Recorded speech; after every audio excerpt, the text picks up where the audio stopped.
What's going on, everybody, and welcome to the very first tutorial, or I guess I should say second tutorial, in our Mcreator showcase series. In this series, we're going to be designing an entire mod that I will eventually release to the public from the ground up, and every single element that I add will have its own tutorial posted on YouTube.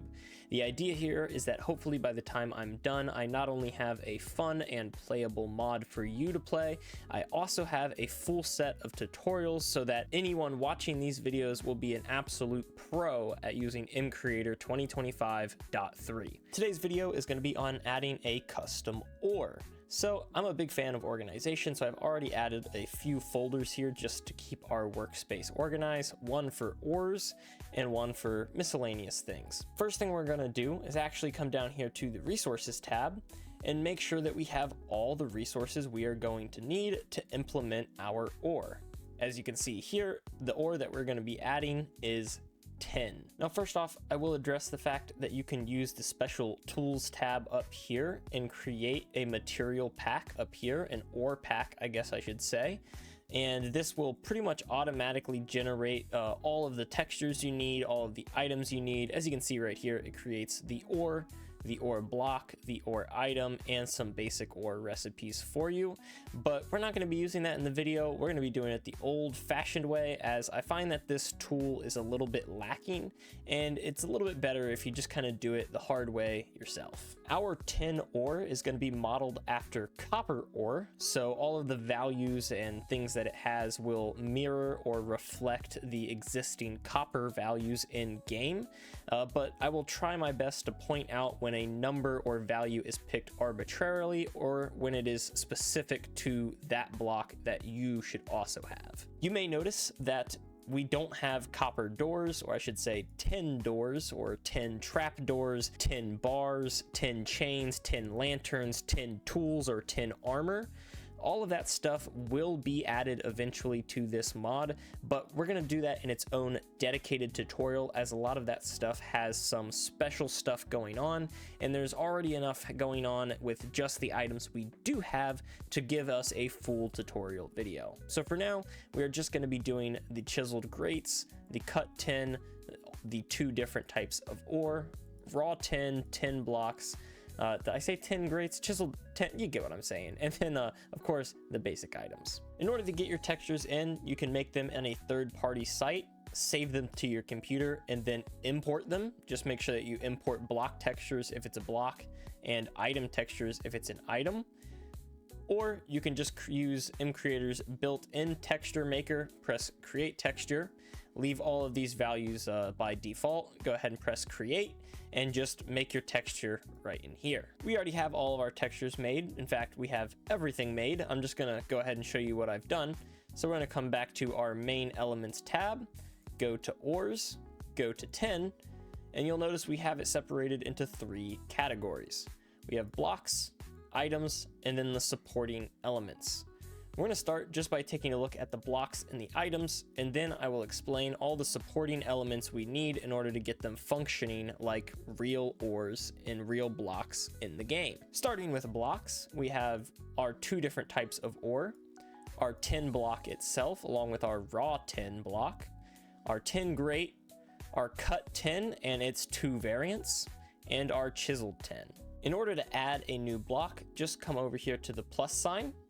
It'll open up this menu and click block. That'll bring you to a page that looks kind of like this. And the first thing you're going to want to do is select your texture.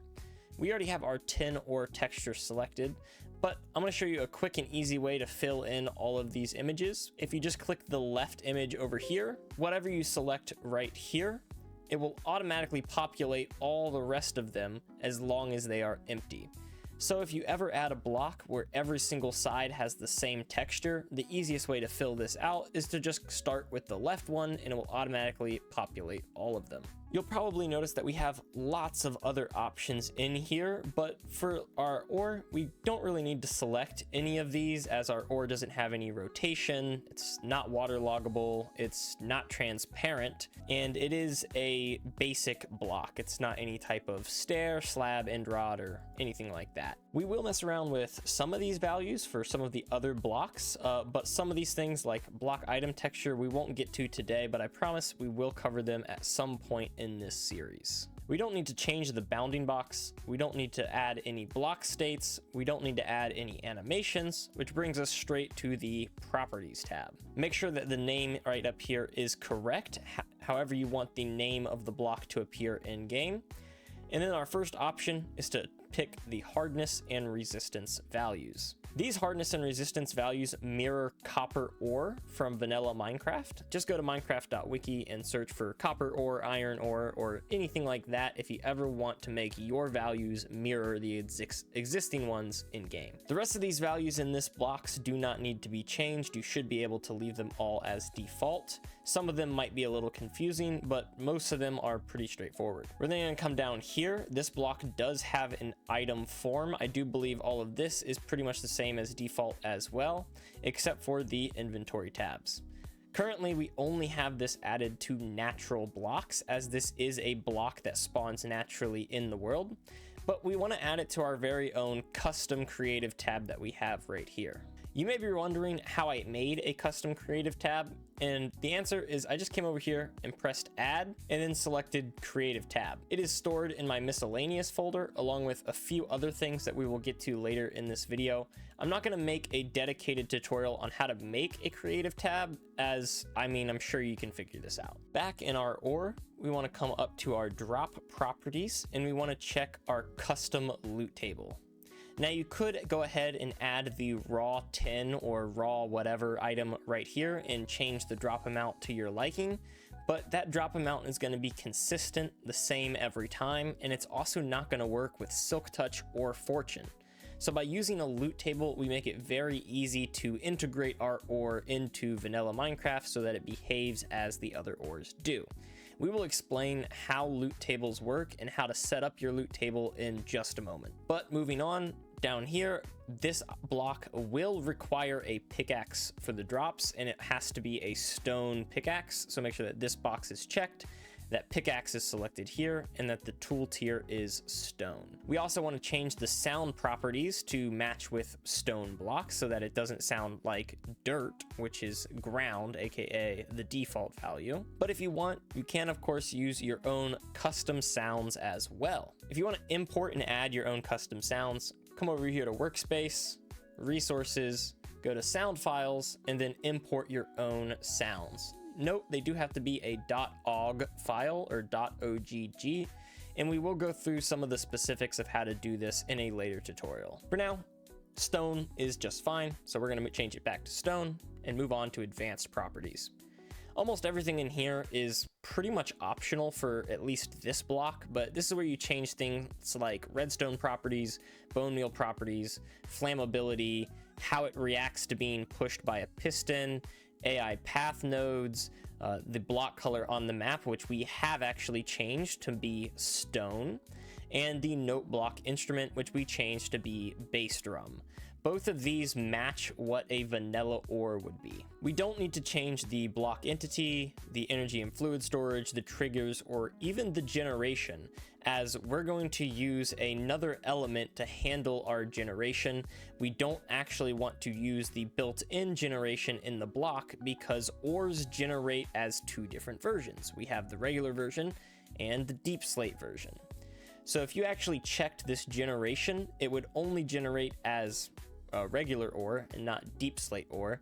So by not having this checked, we actually have a bit more of an advanced way of generating and making sure that our ore generation is in the correct values so that there's not too much or too little tin ore generating. Our deep slate tin ore is almost identical, except our texture is different. And if we come over here to properties, the hardness is a little bit stronger. We also want to change the sound set. I actually just noticed I have mine set to stone, but we want it to be set to deep slate. So we're going to go ahead and open this up and scroll down to deep slate right here. Every other value should be the same. Once again, we do not have our generation checked. We're going to generate this in a separate area. So before we move on to the rest of our blocks, I will quickly show you how we handle ore generation and our ore drops. These two handle the ore generation. If we go ahead and open up the first one, you'll notice that this generates when underground ores generate, and it spawns in every single overworld biome except for the lush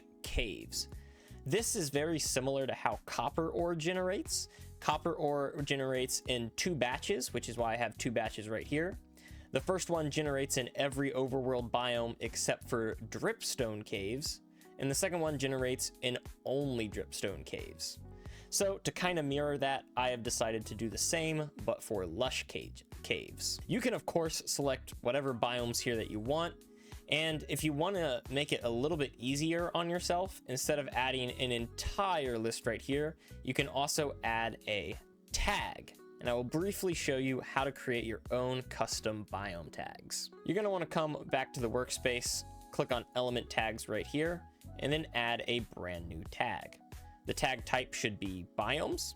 It should be in the namespace mod, or really you could do whatever you want, but I highly suggest you make it mod, and then the tag name. We could call this something like 10 ore valid generation, or just 10 ore, or really whatever you want. Just make sure that whatever you put here and whatever you put here is easy to understand and easy to memorize.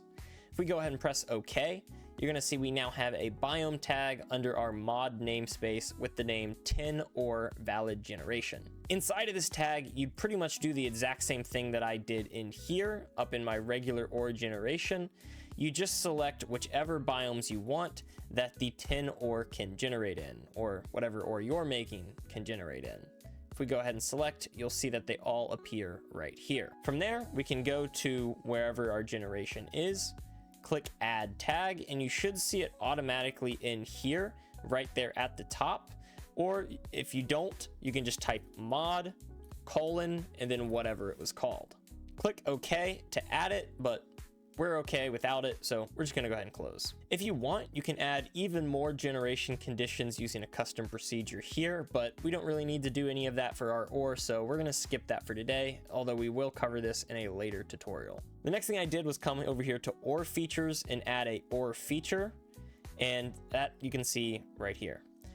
So my ore feature size is 8, and it doesn't exactly specify whether this is the maximum size or the average size, but after some play testing, I have determined that I think it is the average size.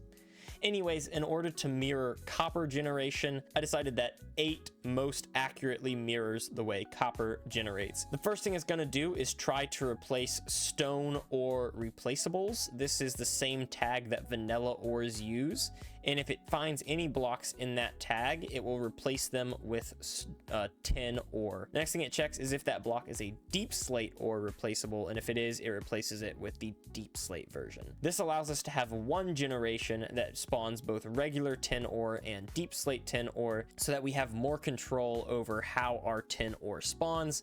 This is why I didn't add generation to the blocks that you can see back here in our blocks folder. From there, it repeats 16 times. This is also consistent with vanilla copper ore, and it also generates in a triangular distribution between -16 and Y112. Triangular distribution basically means it will spawn more in the center than it does at the tips, and this is once again consistent with vanilla copper ore generation. The only difference between our generation 0 and our generation 1, other than the biomes that it spawns in, is how big the ore clusters are. So in our lush caves, where 10 will spawn more often, it spawns in a feature of size 26. Once again, this is the average size, not the maximum size, and this is once again consistent with vanilla copper ore generation. If you want to test your ore generation to see if it's too much or too little, I will quickly show you the method I use to get an average of how much ore is generating per chunk. The first thing I do is load up a brand new world. This is of course to make sure that all of my generation values match with the most recent version.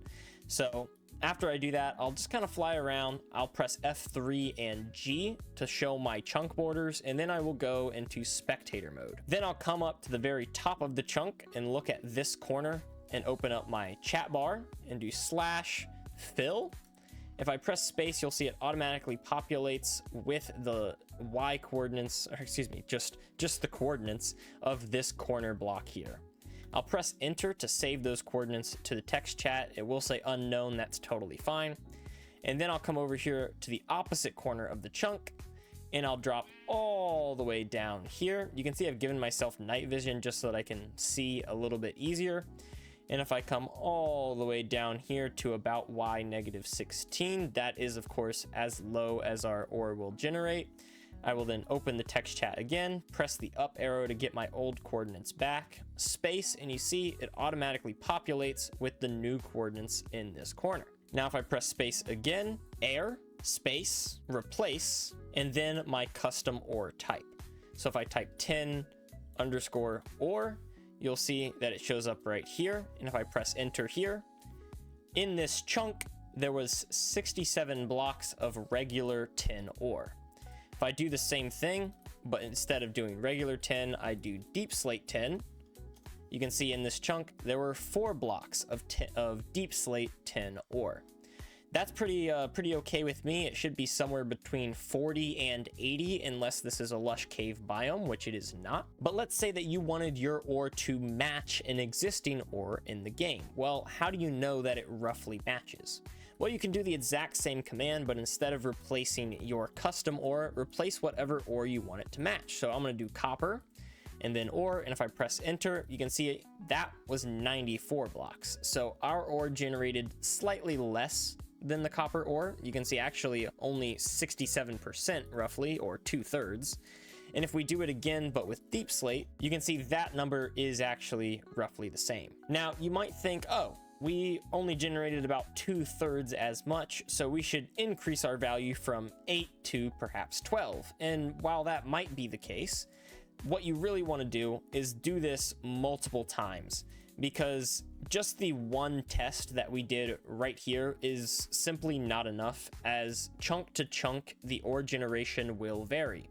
So do that again in a neighboring chunk, and then again in another neighboring chunk, and then again in another neighboring chunk. I highly recommend doing at least 4 test chunks, because that will give you a pretty good average. But the more chunks that you're willing to do this little test in, the more accurate your values will be, and the more, let's say, precise you will know how much your ore is actually generating. But moving along, next up, we have our tin block. Now our tin block, our raw tin block, our chiseled tin block, and our cut tin block are going to be pretty much identical in terms of their values. So I'm not really going to show the difference between them. They're all incredibly basic, and if you've got one, you've got the others. Just remember that if you want to mirror vanilla, then just go to the wiki and see what values they have. None of this is actually any different than the ore until we get to properties. Hardness and resistance values are both different. These mirror copper blocks in vanilla Minecraft. However, the rest of this is pretty much the same except for the sound. Once again, we are mirroring copper. And we do not have a loot table checked, as we are not going to be using a loot table, and we do not have a custom drop either. It's just going to drop itself, and it's going to drop 1 of itself. Our advanced properties are slightly different, as the block color on the map is light blue and the note block instrument is the harp. This is a default instrument. Any block that doesn't change the note block is always going to play the harp. And once again, we don't have anything in the rest of our values here, so our tin block is actually incredibly easy. Our raw tin, cut tin, and chiseled tin are once again the exact same, but our tin grate is a little bit different. If we open up our tin grate, you can see here that this block is waterloggable, just like copper grates are in vanilla. It is also a transparent block, and the transparency type is cutout. If you ever are wondering what any of these mean, you can always click this question mark right here, and it gives you a basic little explanation here. Our tin grate will also have connected sides, and if you're wondering what the difference between connected sides versus no connected sides are, here's an example on screen of what connected sides look like, and here's an example of what non-connected sides look like. Same with fluid texture. Here is what it looks like when you hide the fluid texture, and here's what it looks like when you do not hide the fluid texture. The values I have selected right here mimic copper grates in game, so our tin grate should behave almost identical to our copper ones. The bounding box, block states, and animations once again don't need to be changed, so we're coming straight to properties. This is our first little special tweak, or I guess maybe second special tweak of tin grates. The tin grates shouldn't block any light, so we're going to change our light opacity. You can see here, if we click the question mark, a value of 15 blocks all light, and that is the default value, and a value of 0 will block none. So our tin grates, just like copper grates, shouldn't block any light. They also have a sound. They should sound just like copper grates. They will drop themselves just like the other blocks, and I believe pretty much the rest of this should behave the exact same, which brings us to our stairs and our slabs, which are once again pretty much the same. The only difference is our base block, or I guess block base, is going to be selected as stairs. And when we select that, you can see it grays out all of our rotation stuff and model stuff, because stairs have their own rotation values and model values. So it just handles that for you. You don't have to worry about it. Our slab is pretty much the same thing, except instead of stairs, we select slab. And finally, we have chiseled tin, which once again should be the same as the tin block, the raw tin, and the cut tin. Moving along to our items, we really only have 3 items: our raw tin, our tin ingot, and our tin nugget. Now by themselves, all of these items behave pretty much as normal and don't have any special behavior, so we're just going to show you how one of them works and the rest are identical. In order to add an item, just click on the plus over here and then click item down here. Do not click item extension. Item extension basically just allows you to add on a couple special values that are not handled in the default item here. I honestly don't know why they don't just add all of this stuff to the default item, but you know, it is what it is. We don't need any extensions for any of these items. Once you've added your new item, all you have to do really is select your texture here, because we're not going to have any item states, any animations, any food properties, advanced properties, or triggers. We just need to come over here to regular properties, make sure that our name is correct, our rarity is correct, make sure that we have it added to the creative tabs we want it added to, and make sure all of these values match what we want them to be. A quick note, you might think item destroy speed being 1 will mean that it, has the ability to mine stuff like a pickaxe, but you definitely want it to be 1. If you put this value at anything less than 1, this item will not be able to break anything when you hold it in your hand. So adding your 3 items should pretty much be as easy as making the textures. And then you have to move to your supporting elements. Now, most of these items and blocks are going to get recipes, and our ore is going to get custom loot tables. In order to add a loot table or a feature, which I actually didn't cover when I covered this generation, just click plus and then click feature, which is right here. But for our loot tables, it's the same thing. Click the plus and add a loot table. Now, when you first create the loot table, it will look like this with nothing grayed out. But the moment that you save the loot table, these top 2 values up here will become grayed out. So make sure that they are correct the first time. Your loot table registry name should be blocks / / that is, and then whatever the name of your ore is, other than mod namespace. the loot table type should be a block loot table. If you need help knowing what these values should be, just come over here to your actual ore itself, go to properties, and click on the question mark next to the loot table check mark. It'll actually put it right here. You create a loot table mod element with registry name blocks/tin ore. Yours will say something different here. Namespace mod and type block. So it actually tells you exactly how to make a loot table that automatically connects to this block right here. Once you've done that, you then have a loot table pool. If you want your block to have multiple different pools, add a loot table pool right up here, but ores should really only have one loot table pool. It should also only have one roll, so the maximum and minimum should only be one. You should not have bonus rolls, and so these values right here don't really matter. The first item that we have is the ore itself. It has a weight of 1. Now, honestly, for your ore, weights don't really matter at all, so we will cover that in a later tutorial. And your count for your ore should always be 1, and your silk touch mode over here should be only with silk touch. That is very important. Make sure that your ore is only a 1 and says only with silk touch. Now our other entry here is the raw version. You can see once again the weight doesn't matter, but just like copper, it drops a minimum of 2 and a maximum of 5, and it is affected by fortune, and this is only without silk touch. This is very, very important. These silk touch modes over here are very important. Make sure that you do not forget those. The cool thing is, just by clicking this checkbox right here, this ore now works literally the exact same as copper ore does in game.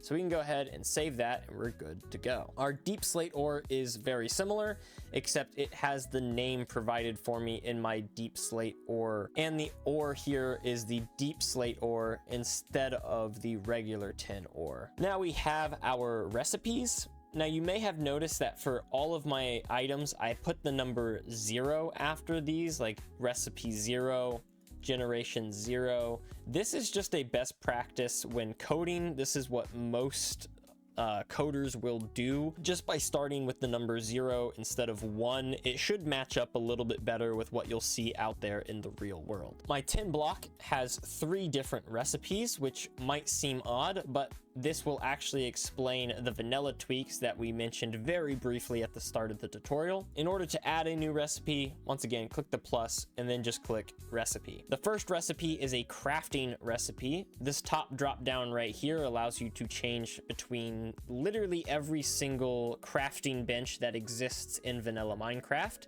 Of course, if you have a custom crafting bench, it will not show up here and you will need to make your own recipe. We will cover that in a future tutorial. The recipe registry name doesn't really matter. You can have this be whatever you want. I just left it as the default value because you really shouldn't mess around with this unless you know what you're doing and you're confident that you want it to be something else, because once you've changed it, you can't change it back.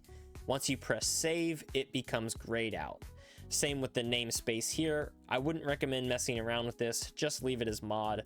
But the recipe group name, if you want to give it a group, I could call this tin block, or actually I don't think I can capitalize it, so it would be tin_block, just like that. But I don't really see the point in doing that. We're just going to leave it blank. And I have actually changed the crafting book category to building, just because this is a building block, but you don't have to change this. You can leave it as misc, or you can change it to redstone or equipment. Finally, we have items that unlock this recipe. Personally, I like to have the item that you need to craft it, as well as the item that you're actually crafting. Shapeless crafting basically means, does the pattern here matter? So for example, if I was to remove these items right here and I checked shapeless crafting, I could put 6 tin blocks in any pattern and it would always craft my block right here. It doesn't have to be this specific pattern. Every single recipe that you see today will not be shapeless. They will all be shape dependent. Another quick fun fact that I learned is, instead of having to click on every single one of these blocks and select the item every time, If you just use your middle mouse button and click on the item and then drag it, you'll see it automatically appears in the other slots. So that's a quick way to make a recipe like this. Instead of having to click on every single block here or every single box here individually and add the item individually, you can instead just use your middle mouse button to click and drag to the remaining boxes. Our next recipe is actually a smelting recipe. I personally think it's really cool to be able to smelt the raw block directly into the block itself without having to craft it back into the raw form. Of course, if you're going to add this recipe for your own ore, make sure that your XP reward is 9 times higher than the default XP. So usually when you smelt from raw to ingot, the value you get is 0.7. 0.7 times 9 is 6.3. It usually takes 200 ticks of cooking time. So 200 times 9 is 1,800. And finally, our last recipe for our block is a blasting recipe in the blast furnace. It's the exact same as our smelting recipe, and the cook time is halved because blast furnaces are twice as fast as regular furnaces. And literally every single one of our other recipes is intuitive. You should be able to understand how to make them if you just followed along with these first 3. But just like that, we have all of our blocks, all of our items, and all of our supporting elements. So as you can see, as I pull items out of the creative menu, I am indeed unlocking recipes. And I could bother to go in and make sure that I'm unlocking the proper recipes, but honestly, that's a very small bug if I am not, so I'm not really that fussed about it. I'm going to go ahead and place down a few of these blocks just so that we can get a good idea of what they look like and other things like that. We'll put that up there, chiseled right there, and the grate right there. So I can tell just by placing those that they do all have the proper sounds. We should be able to do /clear. Let me go ahead and grab a stone pickaxe and a wooden pickaxe, as nothing in copper should be mineable with a wooden pickaxe. As you can see here, if I go ahead and try and mine it, it's all very slow. None of it's actually going to break or drop itself when it does break. Let me go ahead and come over here to the 10 and make sure, yeah, that none of this is mining either. If any of this mines up, then its values are incorrect. However, this stone pickaxe, although slow, should be able to break pretty much everything here. You may be thinking, hey, you should test the silk touch and the fortune on the ore. I've actually already done that just in my own play testing. So if you want to test yours, feel free. I would actually encourage it, but I've already tested mine. I'm not going to bother getting out an anvil and making sure that all of my ores are working with silk touch and fortune, because I know that they are. The very last thing that we want to check is the creative inventory. Remember, we added our own creator tab right here.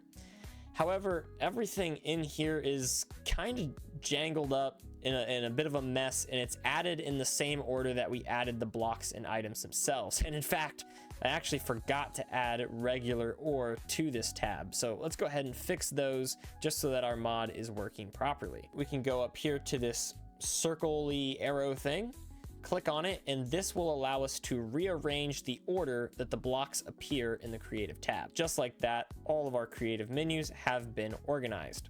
We can go ahead and press save layout, and if we close the game and reopen it,